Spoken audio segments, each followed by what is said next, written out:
श्री शिवाय नमस्तु भयम। दोस्तों, जैसा कि आप सभी लोग जानते हैं कि 4 फरवरी 2026 यानी बुधवार को पड़ रही है फाल्गुन महीने की कृष्ण पक्ष तृतीया तिथि।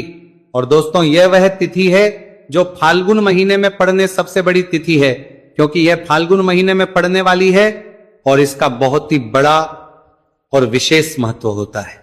पूज्य गुरु जी ने कहा है कि अगर कभी भी मौका लग जाए और फाल्गुन महीने की तृतीया तिथि बुधवार को पड़ जाए तो आप लोगों को 7 हरा दुर्वा का उपाय तो अवश्य ही करना चाहिए। इन दोनों का संयोग बहुत ही कम आता है। इसी के साथ में गुरु जी ने अपनी शिव पुराण कथा में बताया है कि इस दिन आपको 7 दुर्वा का उपाय तो आपको अवश्य ही करना चाहिए, क्योंकि ऐसा दिन पूरे साल में सिर्फ एक ही बार आता है। और दोस्तों, आप सभी लोग जानते हो कि बुधवार का अगर सबसे बड़ा उपाय है तो वो 7 हरा दुर्वा वाला उपाय है। तो दोस्तों, इस बुधवार तृतीया तिथि के दिन आप लोगों को इस 7 हरा दुर्वा वाला उपाय को जरूर करना है। बहुत सारे लोग होंगे जिन लोगों ने इस उपाय को ना किया हो, मतलब पूरा साल निकल गया, उन्होंने किसी भी दिन इस 7 हरा दुर्वा वाला उपाय को ना किया हो। पर दोस्तों, आपके पास एक आखिरी मौका बचा हुआ है जो कि 4 फरवरी के दिन है। तो इस दिन आप लोगों को इस वाले उपाय को जरूर कर लेना। भले ही आपने पूरे महीने भर इस उपाय को ना किया हो, पर अगर आपने इस फाल्गुन महीने के बुधवार तृतीया तिथि के दिन अगर इस वाले उपाय को कर लिया तो आपको इस उपाय को करने का वह फल मिलेगा जिसकी आपने कभी कल्पना भी नहीं करी होगी।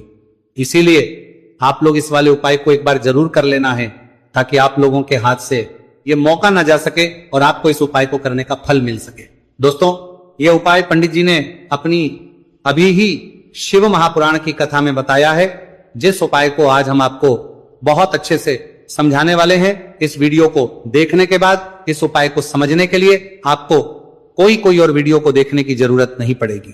तो चलिए दोस्तों, उपाय को शुरू करते हैं। देखिए, ये इस फाल्गुन महीने के बुधवार तृतीया तिथि के दिन ये इतना खास होता है, इतना महत्वपूर्ण होता है। देखा गया है कभी कभी बड़े बड़े पूजा पाठ अनुष्ठान से जो मनोकामना पूर्ण नहीं होते, वो फाल्गुन महीने के बुधवार तृतीया तिथि के दिन एक छोटे से उपाय करने से ही आपकी मनोकामना पूर्ण हो जाती है। और बहुत सारे लोगों ने इस उपाय को किया भी है और उनको इस उपाय को करने का फल भी जरूर मिला है। अगर आप लोग भी इस उपाय को करना चाहते हैं तो आप इस उपाय को करना चाहते हैं तो पहले अच्छे से समझ लेना, सुन लेना, उसके बाद करना। आपको इस उपाय का फल जरूर ही, और इस उपाय को कर लेने से आपके घर में चाहे किसी भी प्रकार की दुख और समस्या क्यों ना चल रही हो, आपको उसका कारण भी नहीं पता है कि भाई यह समस्या किस कारण से चल रही है।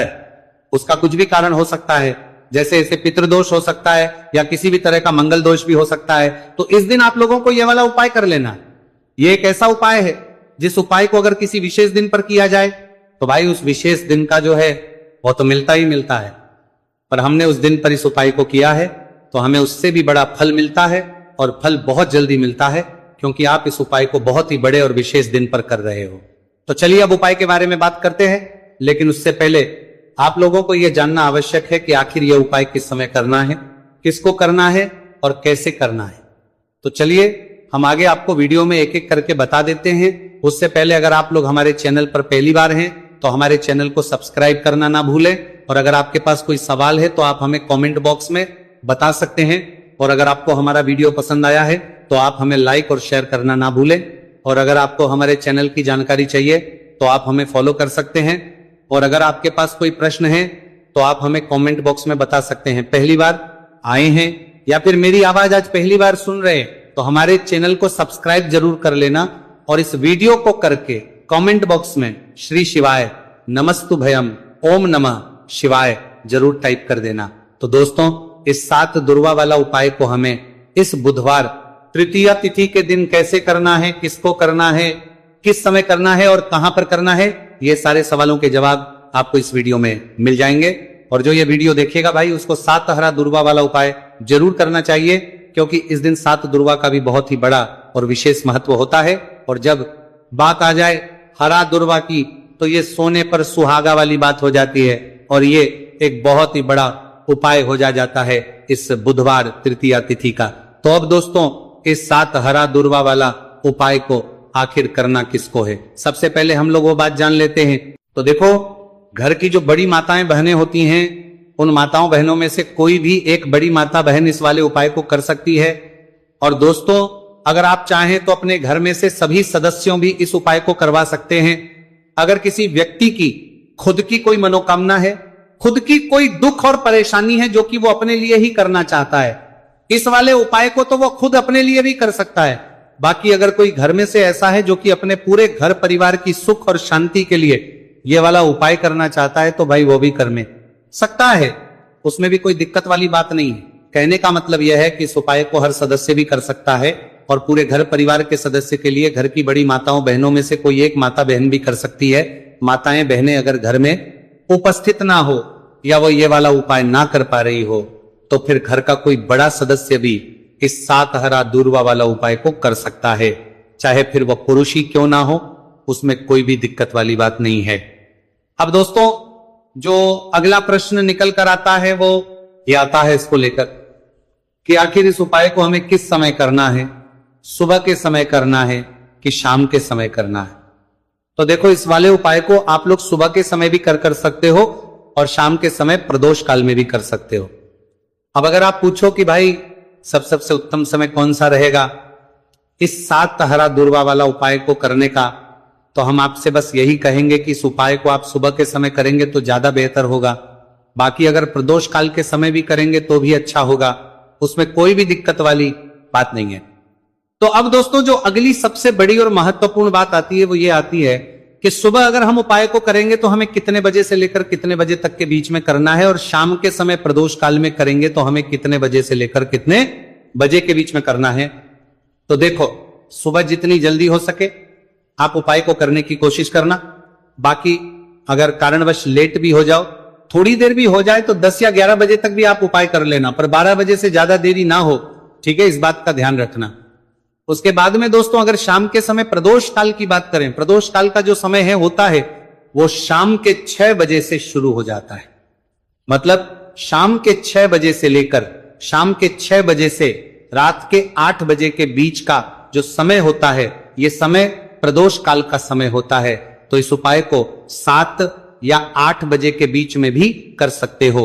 मैं आप कभी भी इस वाले उपाय को कर सकते हो, उसमें कोई भी दिक्कत वाली बात नहीं है। तो फाल्गुन का महीना ही है जो आपको धन दौलत पुण्य दोनों ही देने वाला है। फाल्गुन के महीने में तुलसी का पूजन करके, श्री हरि विष्णु से जुड़े हुए कुछ उपाय करके आप अपने जीवन की निर्धनता, धन से जुड़ी समस्याएं, कर्जे से जुड़ी समस्याओं को हमेशा के लिए दूर कर सकते हैं। ये वही महीना है जिस माह में भगवान विष्णु योग निद्रा से जागते हैं। भगवान विष्णु को तुलसी अति प्रिय है, इसलिए उनकी पूजा में भी विशेष रूप से हम तुलसी का उपयोग करते हैं। और बिना तुलसी दल के, बिना तुलसी मैया के श्री हरि विष्णु की पूजा दोनों ही अधूरे होते हैं। इसीलिए फाल्गुन के महीने में ऐसा उपाय आपको बताने वाले हैं जिसे करने से श्री हरि विष्णु की असीम कृपा आपको मिलेगी और मां तुलसी से ऐसा आशीर्वाद मिलेगा, जीवन का हर दुख, हर कष्ट, गरीबी, निर्धनता, कर्जे से जुड़ी समस्याएं, सब कुछ ही आपके जीवन से दूर हो जाएगा और सुख, समृद्धि, धन, वैभव, ऐश्वर्य, सब कुछ आपको अपने जीवन में आसानी से मिलने लगेगा। तो चलिए बात कर लेते हैं कि कौन सा उपाय है। तुलसी के पौधे में कौन सी चीज आपको रखनी है और इस उपाय को किस समय करना है।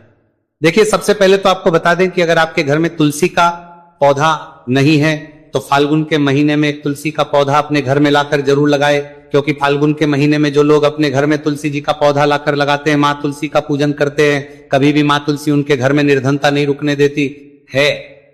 हमेशा उनके घर में धन की वृद्धि होती है, धन की वर्षा होती है। तो जरूर से तुलसी का पौधा आप फाल्गुन के महीने में अपने घर जरूर लेकर आए और अच्छे से आपको माँ तुलसी का पूजन करना है। माँ तुलसी के पौधे की देखभाल करनी है। और वो कौन चीज है जो आपको तुलसी के पौधे में फाल्गुन के महीने 4 फरवरी बुधवार तृतीया तिथि में रखना है। और कैसे ये चीज रखते ही रातों रात आपके जीवन में चमत्कार होगा और आपके भाग्य का भी आपको साथ मिलेगा। तो देखिए, इस वीडियो में जितने भी उपाय हम आपको बताएंगे सभी उपाय सरल है। देखो, गुरुजी ने कहा है कि बुधवार के दिन आपको 7 हरा दूर्वा वाला उपाय तो अवश्य ही करना चाहिए। वीडियो के अंतिम में आपको उपाय बताया है। आपको करना है। देखो, आगे बढ़ने से पहले वीडियो को एक लाइक जरूर करें। देखो, सबसे पहला उपाय, यदि आपके जीवन में कर्जा बहुत अधिक है, आपके जीवन में संकट बहुत अधिक रहते हैं, आपके ऊपर बहुत अधिक विपदा आ रही है, बार बार आपको अपने व्यापार में और अपने धन में हानि देखने को मिल रही है, यानी कि आपको प्रत्येक कार्य में हानि हो रही है, तो आपको यह उपाय करना चाहिए। इस उपाय को करने के लिए आपको दो चीजों की आवश्यकता होगी। सबसे पहले है, आप जानते हो, जो कि भगवान गणेश जी को समर्पित होती है, तो आपको वो हरा दुर्वा की आवश्यकता होगी। साथ ही में एक लोटा जल की आवश्यकता होगी। और आप जब भी उपाय को करें, जिस दिन भी आपको करें, तो आपको प्रातः कल सुबह ही सुबह वह करना है। इस बात का विशेष रूप से आपको ध्यान रखना है, ठीक है। तो आपको एक हरा दुर्वा लेनी है। अगर आधा हरा दुर्वा भी मिल जाती है तो भी कोई दिक्कत नहीं है, बस आपको हरा दुर्वा है। अगर ज्यादा ना मिले तो उस स्थान पर एक हरा दुर्वा भी ले सकते हैं। हरा दुर्वा आपको आसानी से कहानी पर भी मिल जाएगी। बस याद रखिएगा, शुद्ध दुर्वा, और मतलब उसे शुद्ध करके ही उपयोग में लीजिएगा, है ना। तो आपको करना क्या है, एक हरा दुर्वा या एक से ज्यादा भी हरा दुर्वा आप लोग ले सकते हैं। तो एक हरा दुर्वा अपनी ले लीजिए, एक हरा दुर्वा के साथ में आप एक लोटा जल ले लीजिए, और इन दोनों ही चीजों को लेकर शिवाजी के मंदिर पहुंच जाइए। जी के मंदिर पहुंचकर सबसे पहले आप शिवाजी के पास में बैठ जाइए। शिवाजी के पास में बैठने के बाद जो शिवाजी की शिवलिंग होगी, शिवलिंग के ऊपर सबसे पहले आपको यह दुर्भाग्य को समर्पित करना है। दुर्भाग्य को कुछ इस प्रकार से समर्पित करना है कि जो दुर्भाग्य की दांडी का मुख होगा वो जलधारी की तरफ हो, जहां से जल नीचे करता है ना। और जो हरा दुर्वा का मिला हुआ भाग होगा वो अपने आप शिवाजी के पीछे की तरफ हो जाएगा, ठीक है। तो इस प्रकार से ये हरा दुर्वा का, ये दुर्वा आपको भगवान शिवाजी का शिवलिंग के ऊपर समर्पित करनी है।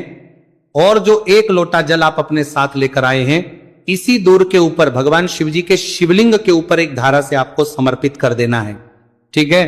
अब यहां पर देखने बात यह है कि यह उपाय इस व्यक्ति को करना है जिस व्यक्ति की नौकरी नहीं लग रही हो, जो व्यक्ति परीक्षा में पास होना चाहता हो, तो इस व्यक्ति को अपने हाथों से इस उपाय करना है, तभी उपाय कम करेगा, ठीक है। उपाय को करने के बाद आपको 3 महीने उपाय आपको कब तक करना है, जब तक कि आपकी नौकरी ना जाए। जब तक आप इस उपाय को नियम के साथ करो, आपकी नौकरी जरूर लगेगी। अब बात करते हैं दूसरे उपाय के बारे में। तो देखिए, दूसरे उपाय जो है, देखिए इस उपाय के लिए आपको मात्र 1 लौंग का जोड़ा लेना है, यानी कि 2 फूल वाली लौंग लेनी है। साथ में आपको मात्र थोड़ा सा शहद लेना होगा, और इसी के साथ में आपको तांबे के पात्र, अंदर शुद्ध जल लेना होगा। अब देखिए, इन सभी सामग्रियों को लेकर के आपको भगवान शिव के मंदिर में पहुंच जाना है। देखिए, ये उपाय आप सुबह से लेकर शाम तक कर सकते हैं। तो वह सबसे पहले तो आपके पास जो 2 फूल वाली लौंग हैं, उन्हें आपको शहद के अंदर अच्छे से डुबो है, यानी कि दोनों लौंग पर आपको अच्छे से शहद का लेपन कर देना है। अब आपको जो आपके पास एक लोटा जल है, सबसे पहले तो उसे शिवलिंग पर धीरे धीरे समर्पित करना है, और श्री शिवाय नमस्तुभयम इसका जाप करते हुए समर्पित कर देना है। अब आपके पास जो 2 फूल वाली लौंग है शहद से, उसे आपको शिवलिंग पर अर्पित करना है, और आपको प्रार्थना करनी है कि जीवन में जो रोग की स्थिति है वह समाप्त हो, जीवन के जो संकट और समस्याएं हैं वह सभी समाप्त हो, जीवन से जो कर्ज की समस्या है वह समाप्त हो।